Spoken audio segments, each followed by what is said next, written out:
Hello, and here today on the Rusty Glove Box, what we're going to do is I'm going to show you the progress that I've made on the Studebaker Champ pickup. Well, I've tended to any holes that were in the firewall, and I have my master cylinder mounted and brake booster, the accelerator cable. I've got the heater cable and AC compressor wire, and then the heater and air conditioner plumbing is headed out to the engine bay here. Got the steering box all mounted and U-joint all set up. Got new joints everywhere. On this, I built some new steering arms. I'm using Heims joints on that, and I have the safety washers that sandwich it, and so I feel pretty good about that. All the wiring is done, and I have it labeled of where it goes, so when I put the engine in pretty soon, that's not going to be a big headache. I'm not going to be tracing wires around. But one of the things that I'm pretty happy with, let me show you. We're starting to put the interior together. This is my seat that I went and got. It's out of a Chevy Nova 70-year model. A split bench, and it fits almost perfect in there.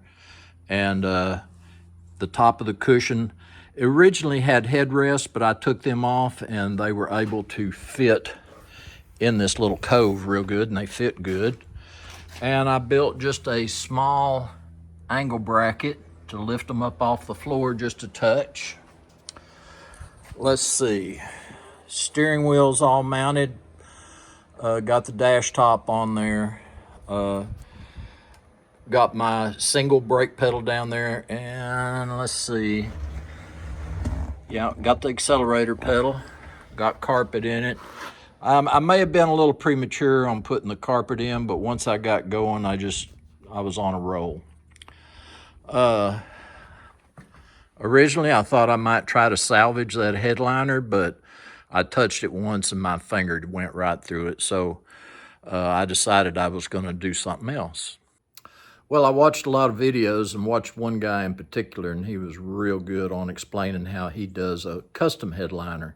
So I thought that was the route I was going to go, because I can get an OEM headliner, but that thing's over $400, and then I'd have to get it and, put it in and all that, and it'd be all tough. I've done those before, and they're a bear. But anyway, I'm going to do my own headliner. Going to use plywood and all that. So let me show you how I got started.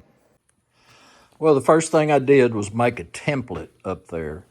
And what I plan on doing, there's the channels up there, and this will slide slightly above those channels, so it will help support it. And so anyway, I've got this cut to shape, and I have it transferred to the plywood. But I think I'll show you what the template looks like once I get it up there. Well, here's the cardboard template kind of fitted in place where I planned for it to be. Here on the back edge, that was a straight line, so that gave me a good reference point.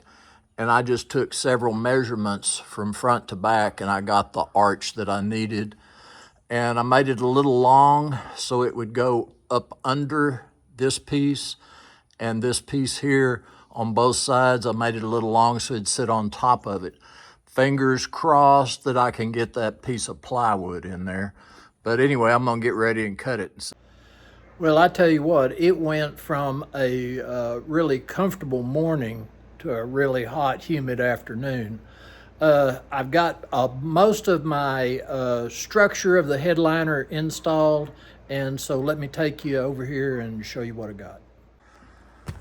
Okay, so we got all that cut, got some brackets to hold it in place, and over here on the side we did some little angle pieces here. I covered them with matching carpet on the floor. That's gonna hold the top up and kind of hide some of those brackets. Got it done on both sides. And this is what the other side looks like. And the other piece over there around the door frame. I am probably gonna cut a piece and put it right up there. to kind of butt up against the board on the bottom. And I'll probably carpet it too.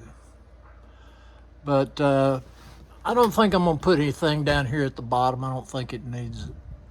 But I'll put it up there at the top to kind of finish that off.